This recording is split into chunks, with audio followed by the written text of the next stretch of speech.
everybody, and welcome back to Women of Color Live, the live version of Women of Color, an intimate conversation, a top 20 women's empowerment podcast. We center and empower women of color.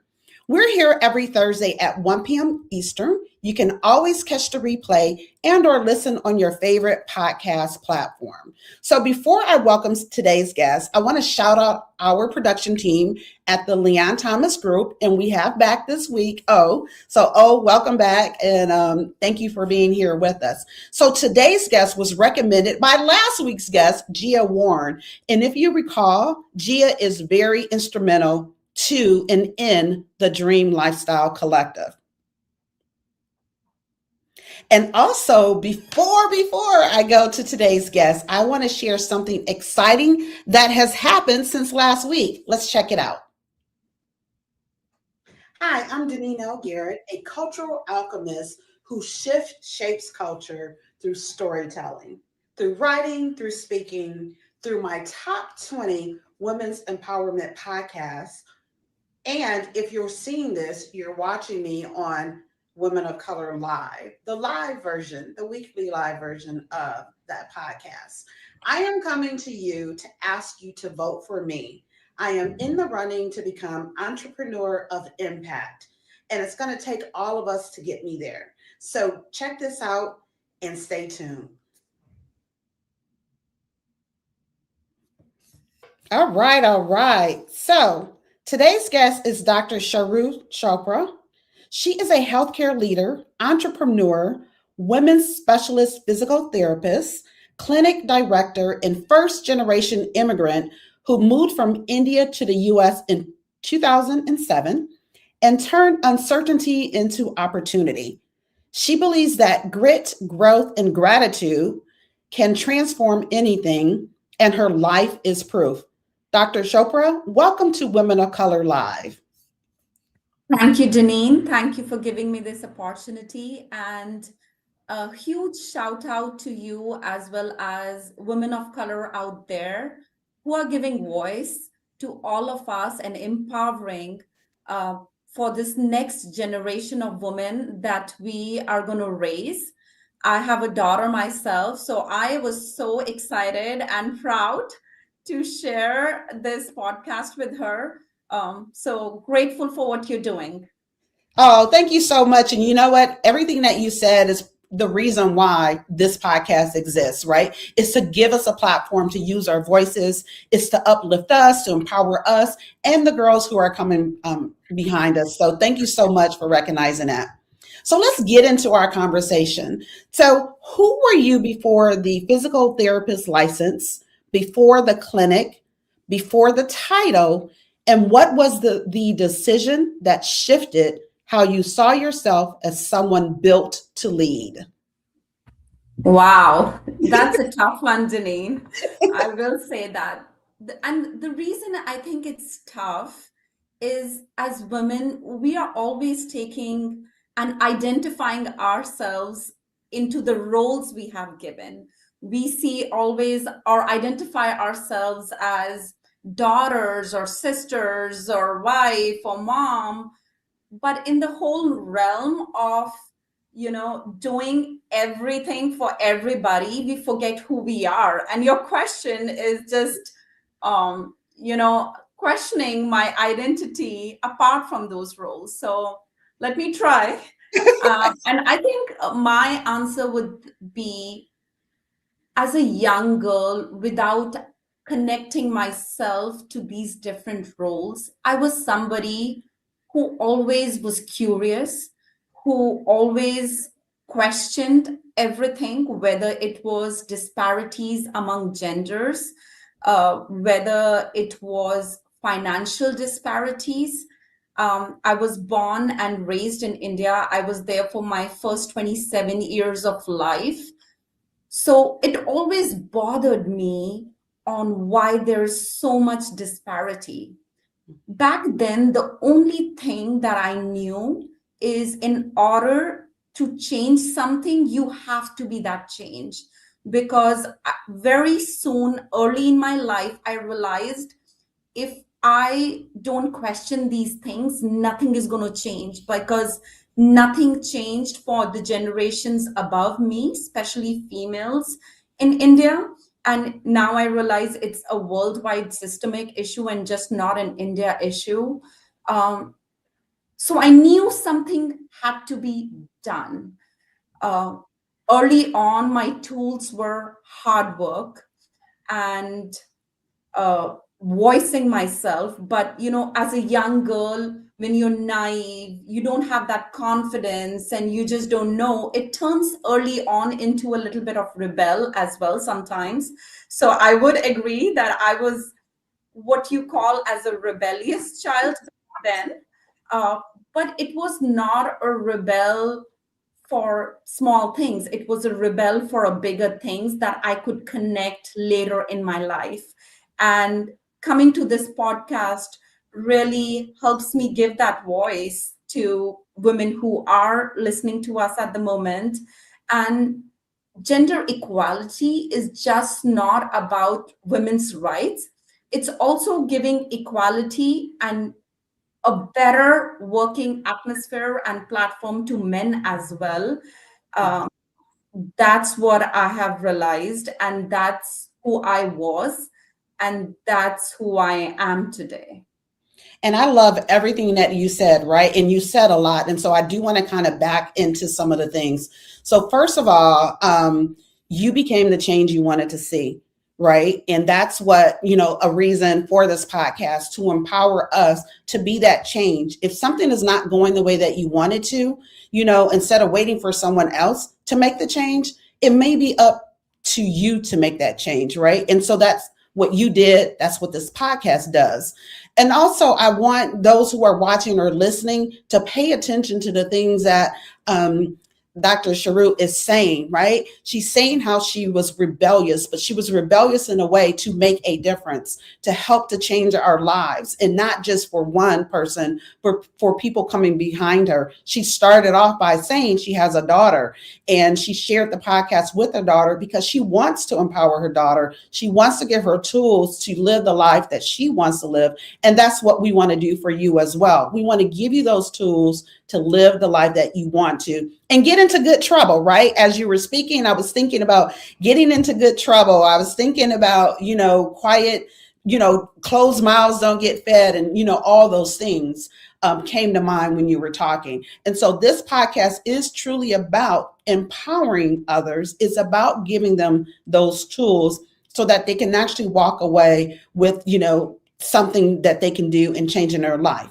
And you made a great point by saying that when we, lead and make things happen, it's not just for us, it's not just for women, it's for everybody. Everybody benefits, right? Everybody benefits. 100%. Yes. Yeah. And so if you are watching right now, please drop in dreamers. If you're part of the Dream Lifestyle Collective, if you are a family member, give us a heart, and all others, drop WOC. We want to know that you're out there. So, what did you have to unlearn as a first generation immigrant woman, balancing family, cultural identity, and an entrepreneurial vision? And how has that changed how you define success and visibility now? You have really list of tough questions out here. Well, Thought provoking, thought provoking. absolutely.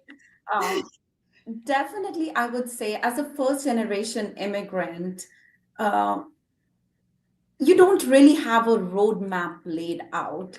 And I'll share you a story. When I first came to US, I was 27 years old. I had never seen an airport. I have never been on a plane before. But the pain of leaving my family behind was so strong, and it still is, because all my family still is back in India.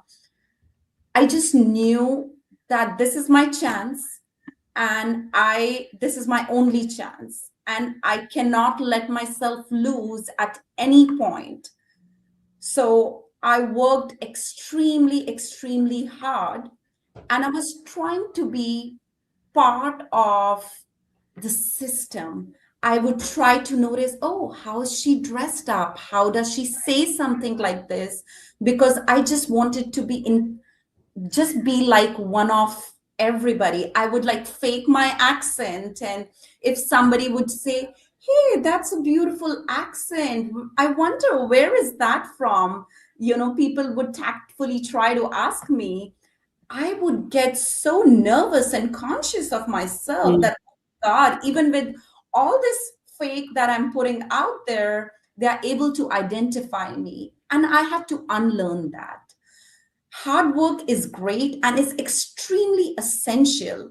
But more than the hard work, or I would say along with the hard work, a voice has to merge with it, because you can just keep working hard at what you're doing, but if you not have a voice with it, you're not going to have any visibility. And it's extremely crucial, especially nowadays, the world we live in, to have that visibility, to have a bigger impact, not just around the people you are around, but beyond that.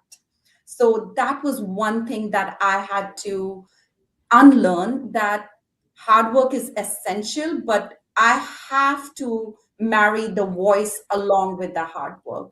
The second thing I had to unlearn was to be comfortable with myself.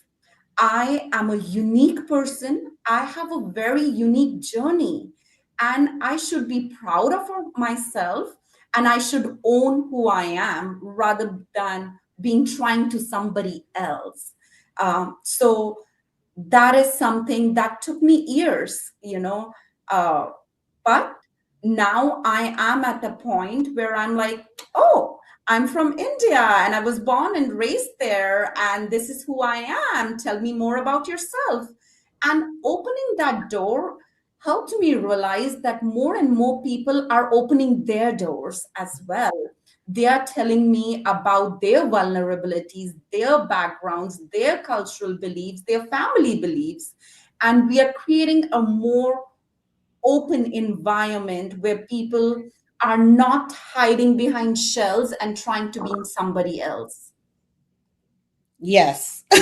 Yes to all that. So here's some things that I wrote down that kind of came to mind. So owning it, right? Owning who you are, your identity. You mentioned about the hard work, and right. It's not just that. It's never just that. It's always an and. And that and is the voice. And again, having a voice, using your voice, because when you do, you give others permission to use theirs. And also, initially what I heard, and what came to mind was assimilating, and also code switching. So I don't know if you know about code switching, but it's something we talk about in the Black community. Whereas, we go into the environments and we kind of shift how we talk, right? We're not using, the comfortable vernacular that we have when we're amongst family members. It changes. Or even there's a joke when, that it's a bill, back in the day, you knew that it was somebody calling about bills or something like that by the way you answered the phone or how you spoke on the phone, right? Because you code switch and became, how they say professional, is, that. So those things came up while you were speaking. Another thing that I wanted to touch back on that you talked about earlier and kind of came up just now as well is intersectionality, the intersections of us. We're not just one thing. We're multiple things. Like you're a first generation immigrant, you're a woman, you're a mom, you are a physical therapist, all the things, all the different identities that make us up. And earlier you were saying how, oh man, how do I separate that, right? Because they're all integrated, they're all part of me. And that's fine. That's who we are. We're more than one thing. Own every aspect of who and what you are. And again, when you do, you give others permission to do the same. Absolutely, 100%. And thank you so much for summarizing it so beautifully. You're welcome. You're welcome. All right. So, one more question before we go to a break. You specialize in pelvic floor and breast rehab, work that is deeply personal and deeply underrepresented. What do you wish more women of color understood about advocating for their health, and how does that connect to advocating for their leadership? Thank you so much for asking this question, because that is truly something I'm very, very passionate about, as well as gives me the purpose of being in this field. 100% of my patient demographics is, for past 8 years, has been just women. I have been a physical therapist for 17 years, and I treated both men and women. And now past 7 years, as I said, majority of my patient population is women. And what I am learning is, especially with women of color, I would say, we are just suffering silently, dismissing our own symptoms of pain, of urinary or fecal incontinence, and among everybody else, among our community, we have normalized it, unfortunately. That breaks my heart. And I really, really want the listeners to understand that, be a self advocate of yourself. If you have pain, you truly have pain. It's not in your mind. No matter what a healthcare professional tells you, you have to stand up for yourself and question their clinical reasoning. um, as a pelvic floor physical therapist, I would want every woman to listen to me and understand, urinary leakage at no age is normal. It's never normal. It's very common, yes, but common doesn't mean normal. If you see your friends going to the restroom every 10 minutes and saying, "Oh, I have a small bladder," that is not normal. They need to seek pelvic floor physical therapy. If you see somebody crossing their legs while coughing or sneezing or laughing, this is not normal. They need to come and talk to their provider and come see pelvic floor physical therapist. No matter if you have no kids, no matter if you have 2 kids, if you have 20 kids, no matter if you're 10, if you're 60, if you're 90. I had a 94-year-old woman with 100% outcomes. She came to me. She was completely dependent on wearing Depends and diapers past so many decades. And she came, got treated, and now she doesn't need them at all. So just because you're old doesn't normalize leaking. So I want all the women to remember that. The second thing that I want to talk about, pain with intercourse. Anytime we talk about especially pelvic symptoms, there's such a taboo or shame attached to it. One, you don't need, there should be no shame. It's very natural. We all pee, poop, and have sexual functions, right? That's part of our identity, so we don't need to see it as shameful. So a lot of women don't even ever bring their symptoms to the providers, especially when it comes to pain with intercourse. They think, "Oh, it is something that I just have to live about." Unfortunately, I have so many women, when I talk to them, they're like, "Isn't it supposed to hurt during intercourse?" And I'm like, "No, it is not supposed to hurt while you're having a sexual activity." Again, just like how I said for leaking, pain with intercourse, pain with sexual activity is never normal. Again, come and talk to your provider. And the last one, actually, second last one that I want to talk about is something that is, again, extremely rare to be talked about, is orgasm. Women have every right to have an orgasm during intercourse, during sexual activity. In fact, I tell them it's essential for both the partners to have an orgasm. And again, going back to the same thing, there's so much taboo attached to it.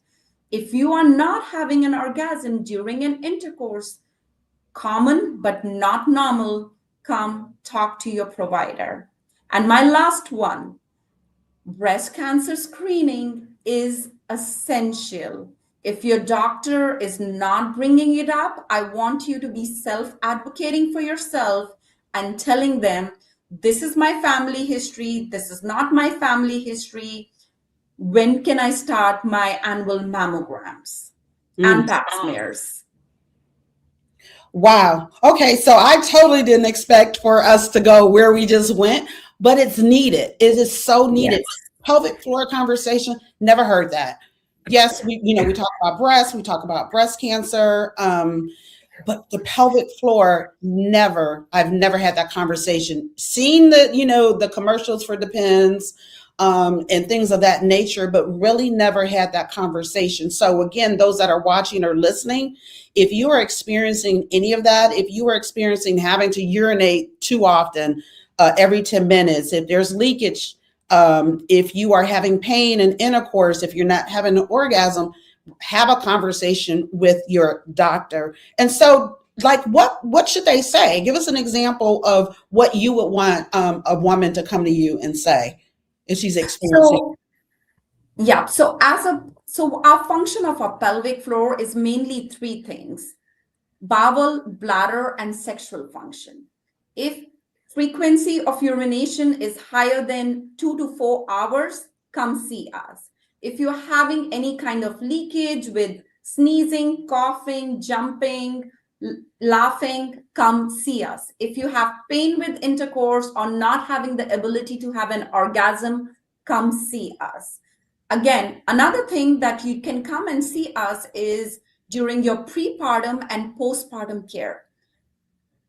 American College of OBGYN recommends every woman, regardless of vaginal delivery, regardless of C-section, has physical therapy as part of their 4th trimester. That means which is after the baby is delivered. So pelvic floor physical therapy, essentially every woman needs it. Even if you have never been pregnant, if you have never been sexually active, if you have any issues with bowel, bladder, with bowel, constipation, hard stools, straining during pooping, straining during peeing, all these are symptoms that are not normal. Talk to your doctor, come see as pelvic floor physical therapist. Also, I just want to add, there are a lot of states who have a direct referral to physical therapy. For example, I'm based in Arizona. Arizona has a direct referral. So you don't even need to go to a doctor. It'll be great because then they can run some diagnostics and rule out some things. But you can come directly to a pelvic floor physical therapist, whether you're pregnant, whether you're postpartum, whether you have any issues with bowel, bladder, or sexual function. You can directly come to us and we can help you. And so, what's like one of the things that a person would do? So, yes, they're having these issues. They come to the pelvic floor therapist, physical therapist, and then what's happening? Like, what's the things that you have them do to correct this? Okay, great question. So, as a physical therapist, we specialize in musculoskeletal system. And our pelvic floor has the same kind of muscles that the rest of the body has. So when you go to see your OBGYN, they are looking at your uterus, your ovaries. When you go to your endocrinologist, they are looking at your hormone levels. When you're going to a urologist, they are looking at your bladder. Similarly, as pelvic floor physical therapists, we are looking at the muscles in pelvic floor. And the symptoms I mentioned to you, Deneen, that indicates that there's something not working right with these muscles. And that's why you're leaking or having increased frequency or constipation or not being able to have an orgasm or pain with intercourse. We work on these muscles. Now, practically what it looks like is I spend one-on-one time with my patients in a very comfortable enclosed setting. I take a very thorough subjective of everything that I mentioned, along with their past medical history, any surgeries they had in the past, what are their goals, what are their beliefs. And then after that, we do a thorough exam. I check my patients from head to toe, all the way, if they have any TM joint issues to their neck issues, because believe it or not, a TMJ joint can relate pain as well as issues with your pelvic floor. Then I do an internal and an external exam. And I tell my patients, I understand getting an internal pelvic floor exam is intimidating. You're not prepared for it, because they're like, physical therapy and pelvic floor exam just doesn't, connect. But I explain them, I use models, I show them, I give them time. I said, if you are not comfortable with an internal exam today, I totally understand. Let's give it a few visits. There's more that I check. And then based on if these muscles are tight, we work on breathing, we work on stretching, we work on relaxation exercises. And if these muscles are just normal tone but have weakness, we work on their strengthening. So based on what the findings are, we come up with a very individualized plan of care. We also talk about healthy bladder habits. What are some of the bladder irritants? I even talk to them about their posturing with peeing and pooping. A lot of women, especially in public restrooms, slouch and do not comfortably sit on the commode. And I explain them, what's it doing to your pelvic floor muscles are not completely relaxed. And I understand the hygiene aspect for it, but you can have disinfectant wipes, sprays, toilet paper covers. But see, when you sit down completely on a commode, how your muscles are getting relaxed and you're able to pee comfortably, reduce your chances of UTI. So there's a lot of education that goes along with what we are doing in just terms of exams. Then I also see them for follow-ups 2 to 3 times sometimes based on what's needed. We include a lot of exercises as well along with that, because our pelvic floor never works in isolation. It works with our back muscles, our abdominals, our hip muscles. So we want to make sure everything is being treated. I tell my patients, I treat a whole person. I don't treat body parts. And that is essential to their best outcomes. Yeah, absolutely. So, what we're talking about right now is definitely a needed conversation. I'm sure that there's plenty who are watching or listening who probably never considered this at all and probably can say, yes, I have at least one of those things. Like I'm experiencing at least one of those things. Never thought what to do with it. Just decided, oh, I'll just live with it. It's common. But as you said, it's common doesn't mean normal. And so that's, again, the reason why we're here. That's why the Women of Color and Intimate Conversation podcast exists, is to share this type of information to, again, do what? Empower us to live our best lives, our best selves. And part of that is being healthy. So I do want to ask like 2 more questions around this before we go to the break. So the first question is, what is the common reason a woman experiences this? That's the first question. And what is the common? Say that again. Sorry. Yeah. So a woman who comes and she's having these issues with her pelvic floor. Like, what is the common number one reason women are having this pelvic floor issues? I wish there was just one reason that I can lay out. But that's a tough one. But I feel, especially, I would say, with women of color, unresolved stress is one of the things that brings in the symptom a lot. There are multiple other reasons for it. Yeah. And I'll give you an example. Girls who are in middle school and high school right now doing cheerleading and being part of so many sports, their exercise programs are just so focused on agility or arm strength or leg strength, but often their pelvic floor is ignored. And this continuation of ignorance over the years and the pelvic floor stress, it goes through whether it's hormonal changes during puberty, during pregnancy, during childbirth, during sexual activities. It all just adds up. I wish I had one reason that I can say, okay, this is the top reason. Unfortunately, no. And especially, Deneen, in women of color, one of another neglected topics is sexual trauma. Mm-hmm. It's never talked about. It is something that's unresolved. There are women who come see me and they cannot just stop crying because I was the first healthcare provider who talked about any history of sexual trauma. Sometimes they have not even told their family about it. Forget about the healthcare professionals. So that also adds to their pelvic floor muscle guarding, and they don't know until they start having these symptoms. Yeah, and even though you said there's not like one thing that you can pinpoint, you still shared something that I'm sure a lot of people are not thinking about. Because again, I thought nothing about pelvic floor, period, right? That has never been anything that has been, top of mind for me. And so you shed a light on a lot.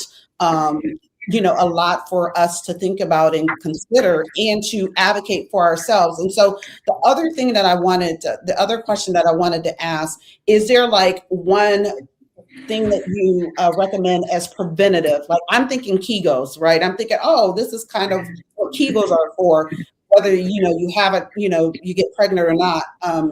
Is that what you would recommend as far as preventative? I am so glad, Deneen, you said that because I hear this every day. And I'll tell you, Kegel has a place, but it doesn't land in everybody's pelvic floor. First, so think about, let me give you a descriptive example on why Kegel is not for everybody. And that's one of the myths that I want to bust out today.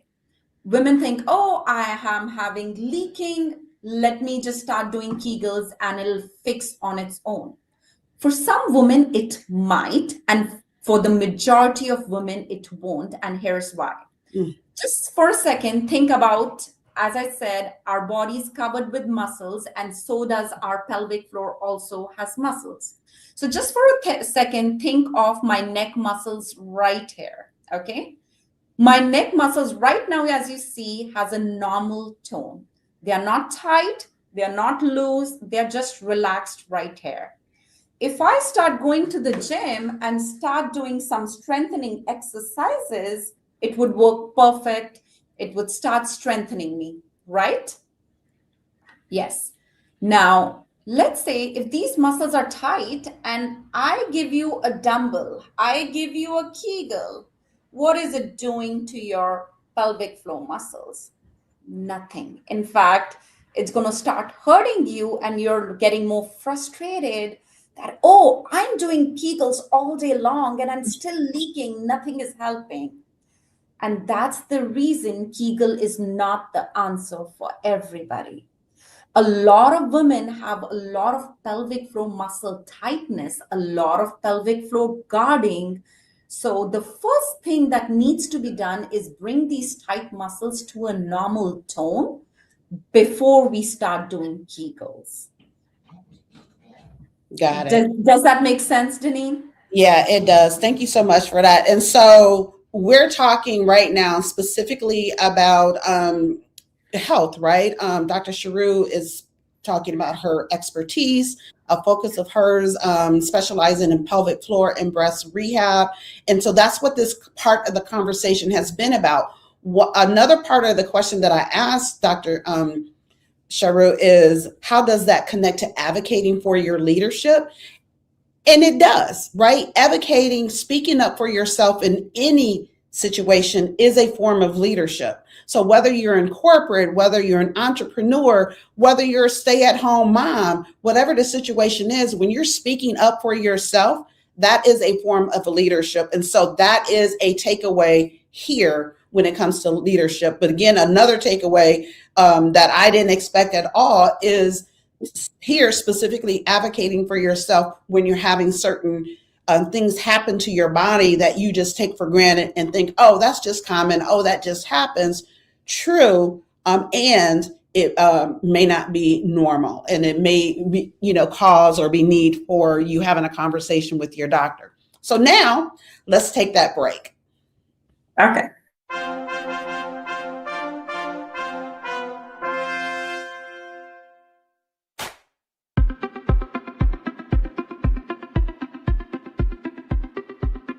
I'm Leon Thomas with the Leon Thomas Group. Podcast, virtual events, webinars, streaming shows, and so much more. We want to be your partner in all things virtual.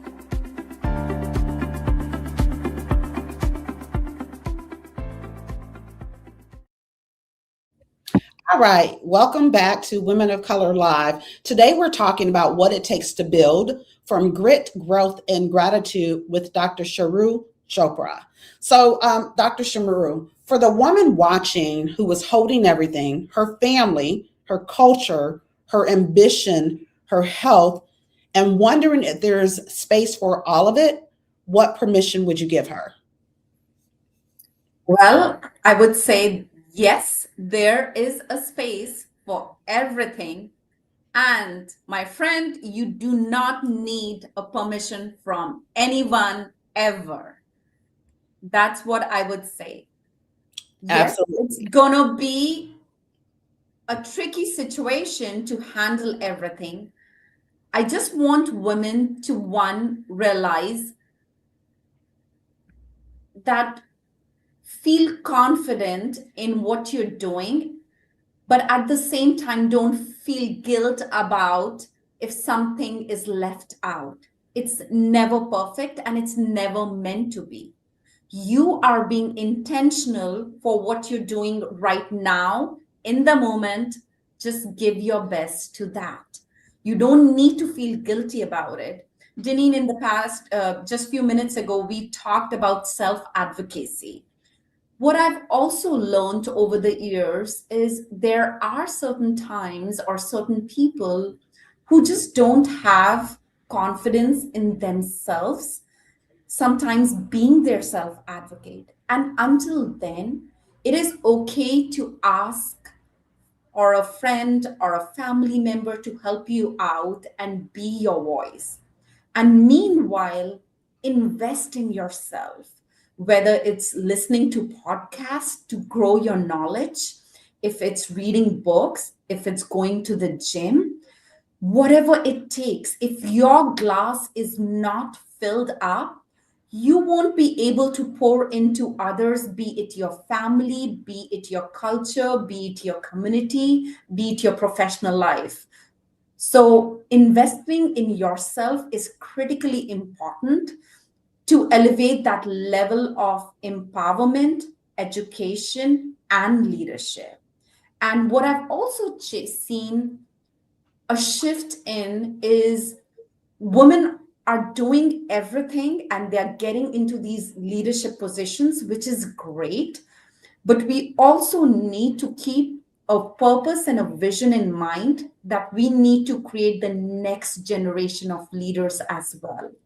A true leader is somebody who gives the space, sustainability to other upcoming leaders. So if you see a woman around you who's struggling, don't shy away from tapping her on her back and said, let me help you with this. Meanwhile, give her strategies to empower herself. It's work in progress, but I really appreciate, Deneen, on what you are doing. You are being seriously a true leader in empowering other women, listeners who are watching. If you're not there, if you think you don't have that leadership skilled yet, it's okay. But don't give up. It's always something that you can develop if you're committed to it. And that's what I want to say is all we need is commitment from women.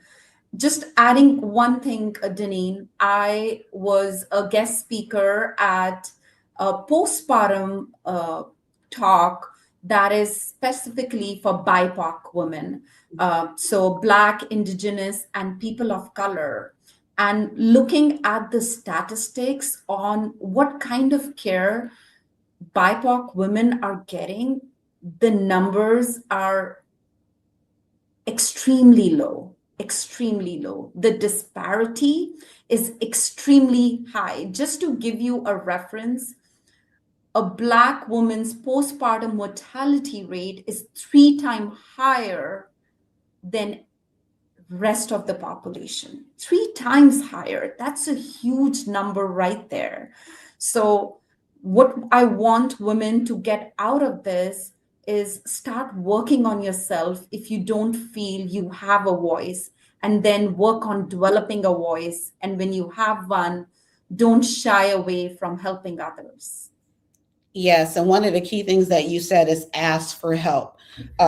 We don't ask for help enough, and it's definitely a missed opportunity. So, kind of recapping a little bit of what you just shared, Dr. Charu, is that self-advocacy, right? Advocate for yourself. And if you're not comfortable with speaking up for yourself, that's fine. Ask someone else to do it for you, but make sure Yes. you get what you need for yourself, right? And the only way to do that is to speak up. And again, use somebody else's voice to get there. So you don't wait for permission, you become it. And when you Yes. become it, everything rises to meet you. Yeah. That's the dream lifestyle standard. If you're ready to not just hear it, but live it, that's what we build inside the Dream Lifestyle Collective: strategy, sisterhood, and structure for your next chapter. So, Dr. Charu, before we wrap, what would you like to leave those watching or listening with? Like you've dropped some nuggets, right? But I'm sure you can pull something else out that you want like to be your final word. Own yourself, set your boundaries, and never, never, never doubt yourself. Love it. Well, thank you all for watching Women of Color Live, the live version of Women of Color, an intimate conversation, a top 20 best women's empowerment podcast. We're here live every Thursday at 1 p.m. Eastern, and you can always catch the replay and or listen on your favorite podcast platform. And also don't forget to vote for me in the Entrepreneur of Impact contest. Vote daily. And final thanks to Dr. Charu Chopra, and shout out again to the Leon Thomas Group for production. If this resonated, share it with a woman who is building from nothing and needs to be reminded that grit, growth, and gratitude can transform anything. And if you're ready to expand with intention and community, stay connected. We're building something lasting. Next week, we'll have Dr. Brandy Peer. See you then. Bye.